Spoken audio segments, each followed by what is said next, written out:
As always, seeing a lot of great players compete. I watched the secondary the most. I seen a lot of good footwork and stuff like that.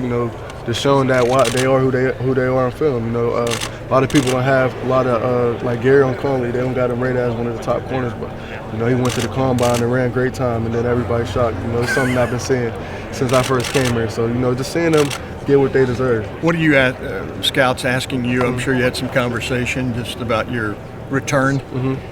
How'd that go? Us just more so asking about how the recovery process is going, and a lot of stuff about the film room and stuff like that.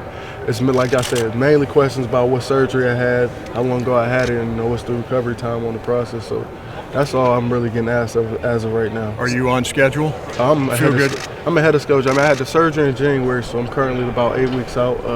I started back running this week. You did? Yes, sir. I was running in the pool and did a lot of field work running. So, from here on out, it's more so just getting my legs back under me. Malik, you have some big shoes to fill here in the Ohio State secondary. Who should we have our eyes on here? Just a lot of guys that's going to surprise you. I can go on about the list. Eric Smith, Damon Webb, Jordan Fuller, Jocelyn Went, obviously Denzel Ward and Damon Arnett. It's a young secondary and a scary secondary. So as of people were shocked about what I did last year, wait until you see what happens these next few years with these guys. Malik, how excited? You projected as a first-round pick, potentially Marshawn, Garyon. Just what would it say about this program to have three first-round defensive backs? It just shows that Coach Meyer and the staff do a great job of developing, NFL players. Obviously, you look in NFL now, Zeke, Mike Thomas, guys that was basically a rookie player of the years and stuff like that going on. So just shows, that they do a great job developing players. Malik, when you talked about watching some of those drills and the conversations you had, was it difficult or painful for you to not be able to go out there and show what you can do? It's just more so anxious, just being anxious to get back out there, and showing everybody that, like I said about Marshawn, I am who I am on film. Ain't no secrets about it. Feel like that's just more so just wanting to compete again. I haven't ran since the Clemson game in January, so just trying to get back in the mental things. Did the scouts ever show their hand or pay you compliments? You keep hearing how you're the it guy, the outfield guy who can make every play. You're the next Ed Reed kind of thing. Yeah, I definitely hear it all the time. But at the same time, you can't get complacent about hearing stuff like that. You got to keep working, trying to improve your craft, because there's always somebody else out there that's like you, and they're out there working how you was and probably harder. So just can't get complacent. You just keep doing the things that got you to where you was before. Do you expect to have private?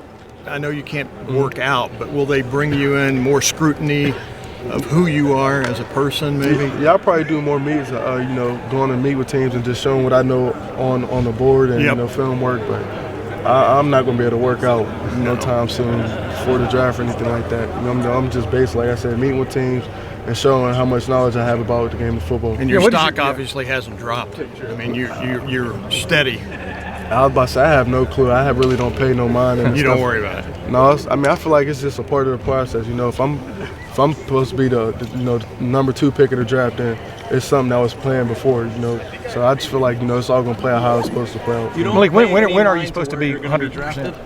Not really. I feel like that's where guys seem to get complacent about the process and just enjoying the process of being here at this predicament. Not a lot of guys got the chance to be a top 10 pick. So for me to sit here and worry about what pick I am instead of just counting my blessings of being in the situation, I feel like it's just selfish of me. But you can also enjoy it.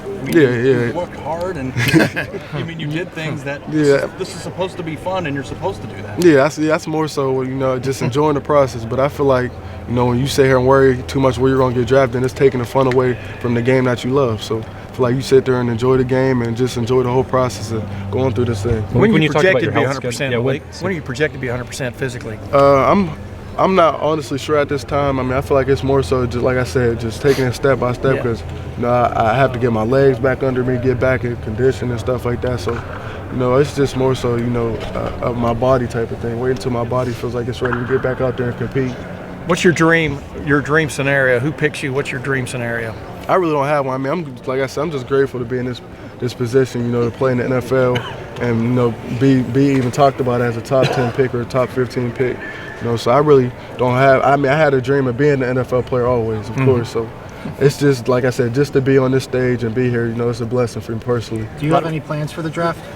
I'm not sure. I mean, I'm still talking to my family about, either whether I'm having it home with my family or going to the draft. So it's still up in the air about what I'm going to do. And is this crazy for you? I mean, a year ago, you hadn't played a significant snap at this school, and now you're a projected top 10, top 15 pick. Like, just what's up? Like, what's going on? I mean, it was definitely, like I said, it still really hasn't hit me yet that, I can be, like you said, a potential top 10 pick. And just to be a one-year starter, not a lot of guys played 3 years and still had the opportunity to say that they're projected to be a top 10 pick. So it's definitely shocking and still unbelievable to me as well. What teams have maybe you spoke to more than others?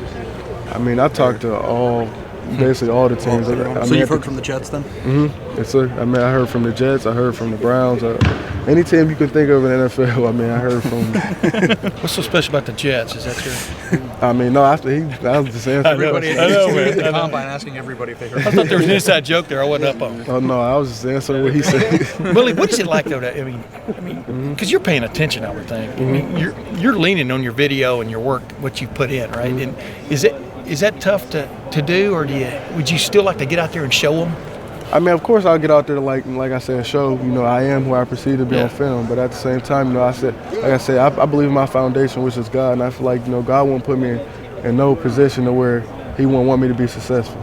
So I feel like the road that I'm going down, it's going to be a successful road, of course, and I feel like it's definitely going to play out the way I want it to play out and how He has it to play out. What's the best piece of advice like Eli and the other defensive backs that went through this last year maybe gave you going through this process? Just don't be complacent. A lot of guys get to the NFL and want to spend lots of money or buy same stuff, and then that's when guys go broke.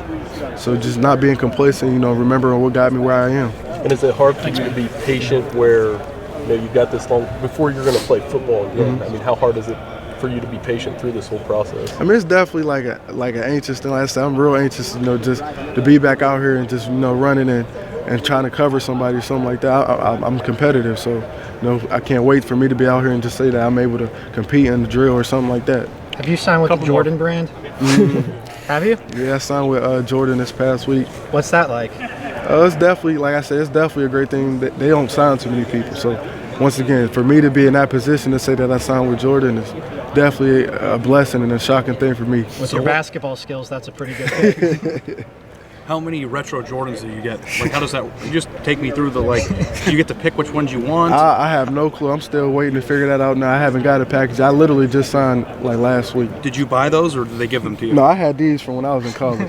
Don't you kind of wish they would have given you those? I was about to say, if I'd have got the deal then I wouldn't have. But you have to go and try to find you want to get retros now, right? Like the thing that you spent all your money on before, now you can get for free. I feel like that'd be the greatest thing about being a professional. That's definitely it plays a lot into it. Like I said, this is an elite group, guys and the organization, of course, and just connections. You want to meet a lot of people, a lot of big time people. Obviously, Michael Jordan himself, just saying you're under his brand is just an amazing thing. Have you met him? Yeah. Not yet, no sir. They do a trip, don't they? I'm not sure. Like I said, I just signed, so I'm still filling out the shoes and everything, how the thing works. What's your number one retro that you want that you don't have? I got a lot of shoes, so I have to look at my closet. Just tell them you were size 9.5. Malik, what would it mean to you to be the question, top DB taken in this class, the Malik. top Ohio State player taken in this class? Blessing. That's all I can say. I mean, like I said, for me to be in the predicament that I'm in, saying I'm top 10 or top DB at all, it's just, a lot of guys get a chance to say that, so it's definitely a blessing, an honor. I feel humble about it. A lot of great DBs in this group for sure. So for me to be rated as a top DB, it's definitely an unbelievable thing and a blessing, like I said before. Thanks, Malik.